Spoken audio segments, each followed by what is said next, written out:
نحمده ونصلي على رسوله الكريم اما بعد فاعوذ بالله من الشيطان الرجيم بسم الله الرحمن الرحيم ان الله وملائكته يصلون على النبي يا ايها الذين آمنوا صلوا عليه وسلموا تسليما اللهم صل على سيدنا ومولانا محمد معدن الجود والكرم وآلہ الکرام وابنہ الکریم وبارک وسلم۔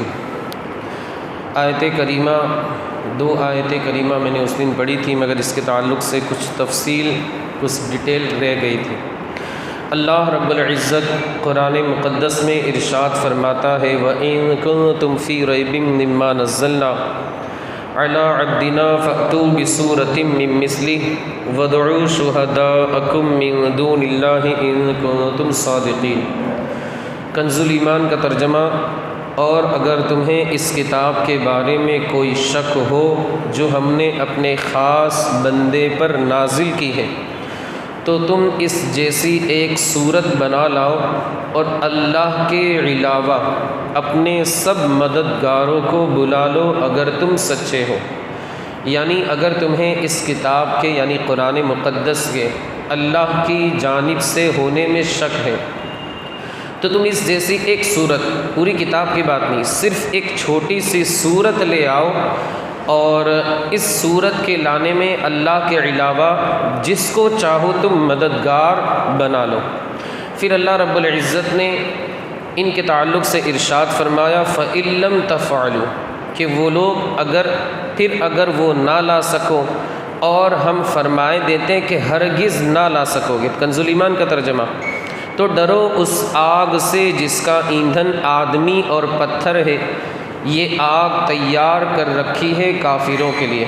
یعنی اللہ رب العزت نے فرمایا کہ تم اے کفار، اے مشرکین، تم ہرگز ایک صورت اس کی مثل بنا کر کے نہیں لا سکتے۔ ہم یہ خود کہتے ہیں کہ قیامت تک ہرگز نہیں لا سکو گے، تو اللہ رب العزت سے ڈرو اور اس آگ سے ڈرو جس کا ایندھن آدمی اور پتھر ہے، جسے اللہ رب العزت نے کافروں کے لیے تیار کر رکھا ہے۔ اصل میں کفار و مشرکین کی جانب سے یہ اعتراض تھا۔ مفسرین کرام فرماتے ہیں کہ یہ کلام جو ہے یہ اللہ کا نہیں بلکہ خود محمد عربی صلی اللہ علیہ وسلم اپنی جانب سے اسے بیان کرتے ہیں۔ محمد عربی صلی اللہ علیہ وسلم اپنی جانب سے اسے بیان کرتے ہیں۔ اب اللہ رب العزت نے ان کے اعتراض کا جواب دیا کہ اگر یہ انسان کا کلام ہوتا، ہمارے حضور صلی اللہ علیہ وآلہ وسلم بھی بشر ہیں لیکن بے مثل بشر، سید البشر، خیر البشر، افضل البشر، ہمیں انہیں کہنا چاہیے۔ یہ نہیں کہ ہم معاذ اللہ کچھ لوگوں کی طرح یہ کہیں کہ ہمارے بڑے بھائی کی طرح ہے، معاذ اللہ، استغفر اللہ، یہ ساری چیزیں ہمیں نہیں کرنی۔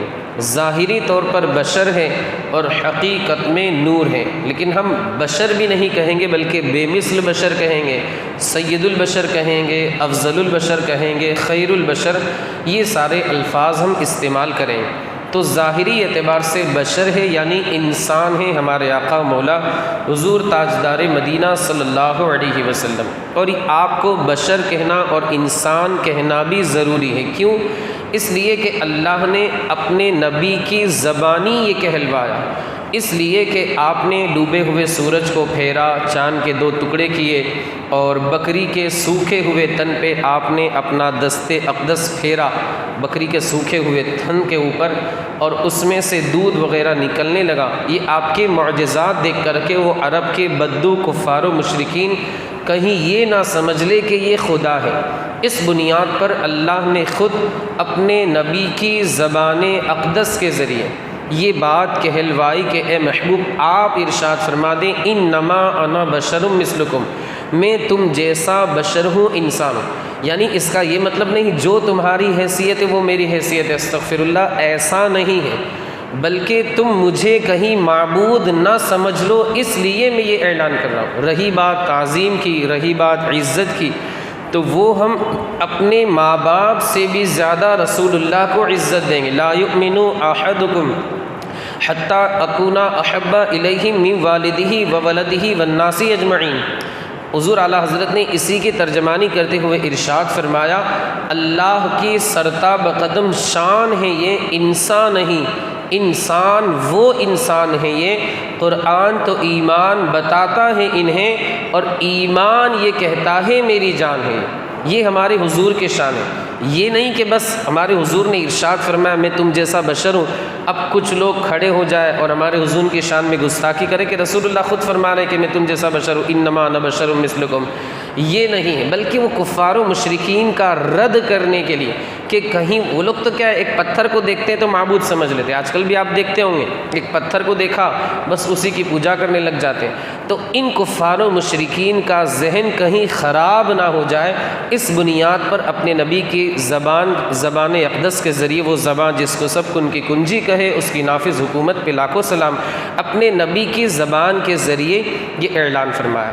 اب مفسرین کرام نے یہاں پر ایک مثال بیان کی ہے۔ اللہ رب العزت کی مخلوق جو ہے وہ چیونٹی یعنی کیڑی جسے ہم کہتے ہیں، اور اللہ رب العزت کی ایک مخلوق ہے جگنو جسے ہم کہتے ہیں۔ رات میں یہاں پر تو نہیں، لیکن گاؤں دیہات وغیرہ میں اور جہاں پر ہریالی ہوتی ہے وہاں ایک کیڑا نظر آتا ہے جو اڑتا ہے تو اس کا پورا جسم جو ہے وہ چمکتا ہے لائٹ کی طرح، گرین کلر کی لائٹ ہوتی ہے، اللہ کی مخلوق ہے۔ یہ دونوں چیزیں، اور ان کے مقابلے میں گیس ہے اور انجن۔ گیس جسے آپ سمجھتے ہیں CNG ہے، LPG ہے، یہ ساری چیزیں جو گیس وغیرہ ہوتے ہیں، سلنڈر بھی آپ کہہ سکتے ہیں۔ تو آپ دیکھیں یہ جو چیونٹی اور جگنو ہیں یہ اللہ کی مخلوق ہے، اور گیس جس کے ذریعے بجلی وغیرہ ہوتی ہے، وہ ساری چیزیں روشن ہوتی ہے، اور انجن وغیرہ جو بہت تیزی کے ساتھ دوڑتا ہے۔ یقیناً چیونٹی کے مقابلے میں انجن جو ہے بہت تیزی کے ساتھ دوڑتا ہے۔ کہا جاتا ہے کہ جو ایکسپریس ٹرین ہوتی ہے 1 گھنٹے کے اندر 50 کلومیٹر کا سفر طے کرتی ہے۔ جو سپر فاسٹ ایکسپریس ہے، دورنتو ایکسپریس ہے، وندے بھارت ایکسپریس ہے یا راجدھانی ایکسپریس، اس کی ہم بات نہیں کرتے۔ جو ایک نارمل ایکسپریس جو ٹرین ہوتی ہے 1 گھنٹے میں 50 کلومیٹر کا سفر طے کرتی ہے۔ ظاہر سی بات ہے اس کی رفتار کیڑی یعنی چیونٹی کی رفتار سے زیادہ ہے، مگر اس کے باوجود آپ دیکھیں پوری دنیا مل کر کے کوشش کر لے، لاکھ انجن بنا لیں گے، مگر پوری دنیا مل کر کے اگر یہ کوشش کرے کہ کارخانے کے اندر ایک چیونٹی پیدا کرے، کیا ایسا ہو سکتا ہے؟ کیا ایسا ممکن ہے؟ تو یقیناً یہ اللہ کی شان ہے کہ وہ چیونٹی بناتا ہے، جانوروں کو، مخلوقات وغیرہ کو اللہ رب العزت پیدا کرتا ہے۔ عرض کرنے کا مقصد یہ ہے، مفسرین کرام یہ مثال دے کر کے یہ بیان فرمانا چاہتے کہ انسان کتنی بھی ترقی کر لے، اللہ رب العزت کی قدرت کے سامنے وہ بے بس ہے۔ جس طرح انسان ایک چھوٹی سی چیونٹی یعنی کیڑی نہیں بنا سکتا، تو اتنا عظیم قرآن مقدس جو کہ لوح محفوظ پر لکھا ہوا ہے، اور جس کی جلالت اور جس کی بزرگی کی یہ شان ہے کہ اگر اللہ اسے کسی پہاڑ پر اتار دے، پہاڑ بھی ریزہ ریزہ ہو جائے، تو انسان چھوٹی سی چیونٹی نہیں بنا سکتا، تو قرآن کا مثل کیسے لا سکتا ہے؟ اللہ رب العزت نے اس طریقے سے انسان کی عاجزی کو ظاہر فرمایا کہ اے کفار تم نہیں لا سکتے، اور صبح قیامت تک ہرگز ہرگز نہیں لا سکتے۔ میں نے اس سے پہلے بھی کہا تھا کہ جیسے نارملی کہہ دیا جائے نہیں، لیکن اگر ہم اس کی جگہ یہ استعمال کریں ہرگز نہیں، تو اس میں اور زیادہ تاکید ہوتی ہے، اور زیادہ شدت کے ساتھ گویا کہ ہم نہیں، ہرگز نہیں مجھے آنا ہے، جسے ہم کہتے ہیں ایک ہوتا ہے نہیں آنا ہے، اس میں اتنی تاکید اور اتنا زور اور شدت نہیں ہے۔ لیکن اگر ہم یہ کہیں ہرگز مجھے نہیں آنا ہے، تو اس میں بہت زیادہ تاکید رہتی ہے، شدت رہتی ہے، ہماری بات میں زور رہتا ہے۔ انگریزی کے اندر بھی آپ سمجھ سکتے ہیں، انگریزی کے ذریعے ایک ہوتا ہے نو نوٹ، لیکن جب نیور پہ بات چلی جاتی ہے مطلب ہرگز نہیں، یہ لفظ استعمال انگریزی کے اندر کیا جاتا ہے۔ بلا شبہ عربی کی بات الگ ہے، عربی کے اندر استعمال کیا جاتا ہے ہرگز ہرگز نہیں لا سکو گے، یعنی ولن تفعلوا۔ اللہ رب العزت نے اس کے ذریعے ان کی عاجزی کو بتایا کہ تم لوگ عاجز ہو، صبح قیامت تک نہیں لا سکتے۔ جب تم چیونٹی کا مقابلہ نہیں کر سکتے تو قرآن مقدس تو بہت عظیم اور بلند و بالا شان ہے۔ اب یہ قرآن مقدس کی خصوصیات کیا ہے جس کی بنیاد پر اللہ نے فرمایا کہ تم صبح قیامت تک نہیں لا سکیں؟ مفسرین کرام نے تو بہت ساری اس کی خصوصیات، خوبیاں وغیرہ بیان کی ہیں، 2-3 بیان کر کے اپنی گفتگو کو ختم کر دوں۔ پہلی بات تو یہ ہے کہ کوئی بھی شعر جو ہوتا تھا اس زمانے میں یا آج بھی، تو بڑی سے بڑی یعنی جو جتنا جھوٹ پر مشتمل ہوتا تھا، جو جتنا زیادہ جھوٹا شعر ہوتا تھا، لوگ اس کو اتنا ہی اچھا سمجھتے تھے۔ مگر قرآن مقدس کی یہ شان ہے کہ اس میں صداقت والی باتیں، سچی باتیں ہیں، مگر اس کے باوجود بھی انسان اسے پسند کرتا ہے۔ یعنی ان لوگوں کی یہ فکر تھی کہ جتنا جھوٹ ہو اتنا اچھا، مگر قرآن مقدس سچا ہونے کے باوجود بھی لوگوں کے دلوں میں اتر جاتا ہے۔ یہ قرآن مقدس کی شان ہے۔ ایک واقعہ مجھے یاد آ رہا ہے، حضرت زید بن حارثہ، حضرت خدیجہ سے جب مصطفیٰ کریم کا نکاح ہوا، ان کے یہ غلام تھے، حضرت خدیجہ نے انہیں خرید لیا تھا، تحفتاً مصطفیٰ کریم کی بارگاہ میں پیش کر دیا۔ اس سے ہمیں یہ بھی پتہ چلتا ہے کہ تحفے وغیرہ دیتے رہنا چاہیے، چاہے وہ مرد و عورت کا معاملہ ہو یا دوست و احباب کا معاملہ ہو، یہ رشتہ دار وغیرہ کا معاملہ ہو۔ میرے حضور فرماتے ہیں کہ تحفہ دو گے تو اس سے آپسی محبت میں اضافہ ہوگا۔ تحادو تحاب اللہ، تحادو تحابو، یعنی ایک دوسرے کو تحفہ دو گے تو اس سے محبت کے اندر اضافہ ہو۔ خیر، یہ زید بن حارثہ اب حضور کی غلامی میں رہنے لگے۔ ظاہر سی بات ہے، اب حضور کے ساتھ رہ رہے، قرآن مقدس کو سنا، آپ کی زندگی کو دیکھا، شب و روز کو دیکھا۔ ان کے والد گرامی تلاش کرتے کرتے کرتے کرتے ایک مرتبہ حج کے موقع پر مکہ مکرمہ آئے، دیکھا کہ میرا بیٹا یہاں پر ہے، دیکھا بیٹے کو ساتھ چلنے کے لیے کہا تو وہ منع کرنے لگے۔ حضور کی بارگاہ میں ان کے والد گرامی حارثہ جن کا نام تھا وہ پہنچے کہ میرے بیٹے کو آپ روانہ کر دیں، ہمیں یاد آتی ہے ہمارا بیٹا ہے وغیرہ وغیرہ۔ ہم حضور صلی اللہ علیہ وسلم نے فرمایا اسے اختیار ہے، وہ چاہے تو آپ کے ساتھ جائیں، چاہے تو میرے پاس رہیں۔ اب زید بن حارثہ کے پاس پہنچے، کہا کہ چلو چلنا ہے، تو انہوں نے کہا اب میں مصطفیٰ کی غلامی زندگی بھر نہیں چھوڑ سکتا، مصطفیٰ کی غلامی زندگی بھر نہیں، کیونکہ وہاں پر قرآن مقدس سن کر کے ان کے دلوں میں قرآن مقدس کے مضامین اتر گئے، اور مصطفیٰ کریم کی صحبت اس کے مقابلے میں کوئی عاشق کوئی اور چیز پسند کرے ایسا ہو ہی نہیں سکتا۔ اسی کی ترجمانی کرتے ہوئے میرے امام فرماتے تیرے قدموں میں جو ہے غیر کا منہ کیا دیکھے، کون نظروں پہ چڑھے دیکھ کے تلوا تیرا۔ یا رسول اللہ، جو آپ کا ہو گیا اب اسے دنیا میں چاہے اس کے ماں باپ بھی کیوں نہ ہو، اس بندے کو اپنے ماں باپ کی بھی ضرورت، یعنی اتنی محبت نہیں رہتی جتنی محبت اس بندے کو آپ سے ہوتی تھی۔ صحابہ اکرام کی واقعی یہی شان تھی۔ تو یہ قرآن مقدس کی برکتیں، اور اسی طرح مصطفیٰ کریم کی صحبت کی برکت کہ جو بندہ آپ کو دیکھ لیتا آپ کا ہو کر کے رہ جاتا۔ دوسری خوبی، دوسری خصوصیت یہ ہے کہ انسان آج کل اگر کسی چیز کی تعریف کرتا ہے تو اسے دیکھ کر کے اس کے اوصاف بیان کرتا ہے۔ اب دیکھیں شعر وغیرہ، اس کو دیکھ کر کے اس کے اوصاف بیان کرتا ہے، اگر نہیں دیکھتا تو پھر وہ بیان نہیں کرتا۔ لیکن قرآن مقدس ایک ایسا کلام ہے، انسان نے نہ تو جنت دیکھی ہے، نہ دوزخ دیکھی ہے، نہ حساب کتاب، جو کچھ بھی ہونا ہے آج کے کسی انسان نے اسے نہیں دیکھا ہے، مگر یہ قرآن مقدس کی خصوصیت ہے کہ آج کروڑوں اربوں مسلمانوں کے ذریعے ان ساری چیزوں کو قرآن مقدس نے منوا لیا۔ ہمارا عقیدہ ہے جنت پہ بھی ہم ایمان رکھتے ہیں، دوزخ پہ بھی ایمان رکھتے ہیں، قیامت پہ بھی، حشر، حساب کتاب، ساری چیز، مگر کیا ہم میں سے کسی نے دیکھا ہے؟ ہم ایمان رکھتے اسی وجہ سے کہ مصطفیٰ نے بتایا، قرآن نے ہمیں یہ طریقہ سکھایا۔ تو یہ قرآن مقدس کی خصوصیت ہے کہ بن دیکھے چیزوں کا بندوں کے ذریعے یہ قرآن مقدس اقرار کروا لیتا ہے، منوا لیتا ہے، تسلیم کروا لیتا ہے۔ تیسری ایک خصوصیت کہ قرآن مقدس کی یہ شان ہے، عام کتابیں ہم دیکھیں، کوئی بھی ایک کتاب بک وغیرہ ہو، ہم اسے پڑھیں گے تو ایک وقت آئے گا کہ ہم اس سے اکتا جائیں گے، طبیعت جو ہے وہ بالکل ملال، اس میں احساس ہوگا ملال کا اور اکتاہٹ ہونے لگی۔ مگر قرآن مقدس کی یہ شان ہے کہ قرآن مقدس پڑھنے والا بندہ اکتاہٹ محسوس نہیں کرتا۔ آپ دیکھیں سب سے زیادہ اگر تلاوت کی جاتی ہوگی تو قرآن مقدس ہی کی تلاوت کی جاتی ہے، ورنہ دوسری کتابیں ایک مرتبہ بندہ پڑھ کے چھوڑ دیتا ہے، اس کو دیکھنا گوارا نہیں کرتا۔ لیکن قرآن مقدس کا یہ کمال ہے کہ انسان بار بار اس کی تلاوت کرتا ہے، بار بار اس کو پڑھتا رہتا ہے۔ یہ قرآن مقدس کی خصوصیت ہے، خوبی ہے کہ انسان جو ہے اس کو پڑھ کر کے اکتاتا نہیں۔ جیسے صبح پڑھا، اب ایسا نہیں کہ بس ایک بار پڑھ لیا چھٹی، اس کا دل ہوا شام میں بھی اٹھا کر کے پڑھتا ہے، اس کا دل ہوا دوسرے دن اٹھا کر کے پڑھتا ہے، اس سے بندہ اکتاتا نہیں۔ آپ اس کے علاوہ دوسری کتاب لے لیں، جو پڑھے لکھے وہ جانتے ہیں، ایک مرتبہ جیسے کتاب پڑھی، دوسری مرتبہ اٹھانے کا اس کو دل نہیں ہوتا، کیونکہ اس کی طبیعت جو ہے وہ اکتا جاتی ہے۔ مگر قرآن مقدس کا معاملہ جو ہے اس کے بالکل برعکس ہے، اس کی تڑپ جو ہے وہ قرآن مقدس کے تعلق سے اور بڑھتی رہتی ہے۔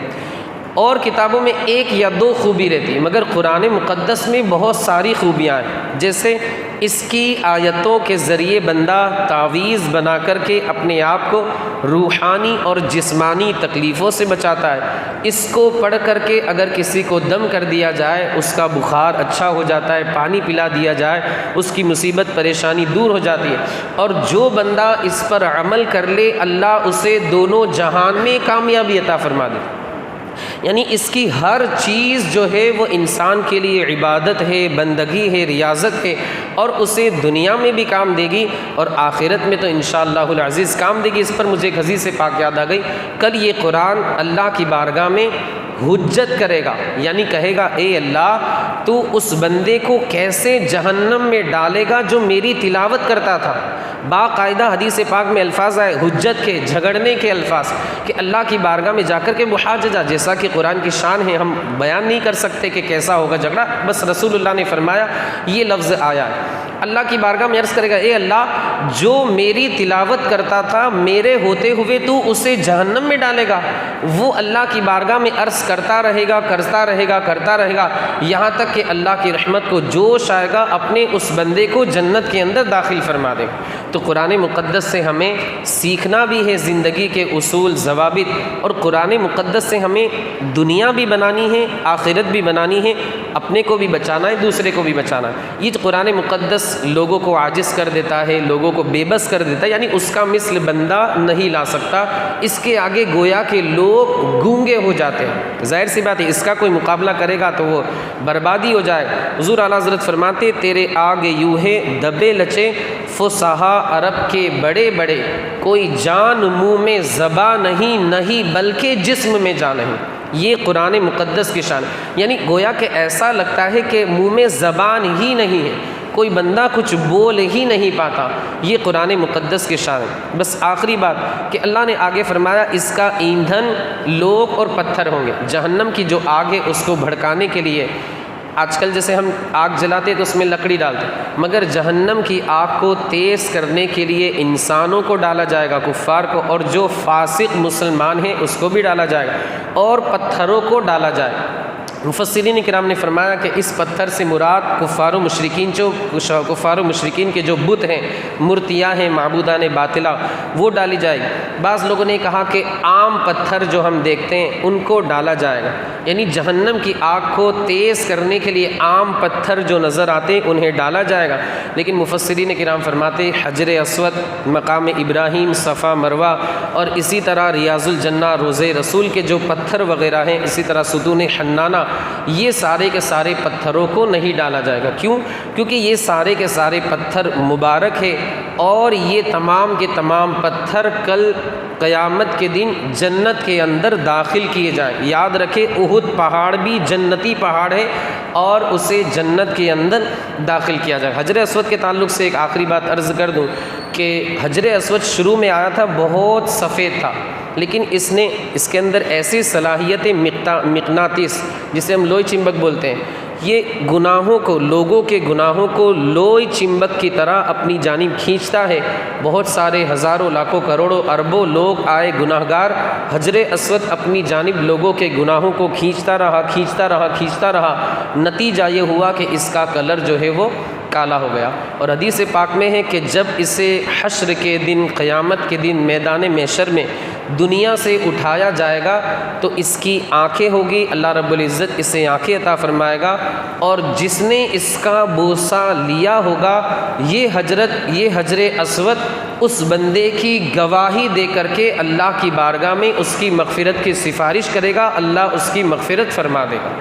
اب اگر موقع نہیں ملتا ہے چومنے کا تو کوئی مسئلہ نہیں ہے، انسان نیت رکھے، کیونکہ وہاں پر بہت ساری عورتوں کا ہجوم بھی رہتا ہے۔ دیکھیے حرام کام سے بچنا ضروری ہے، مستحب کام تو مستحب ہی رہتا ہے۔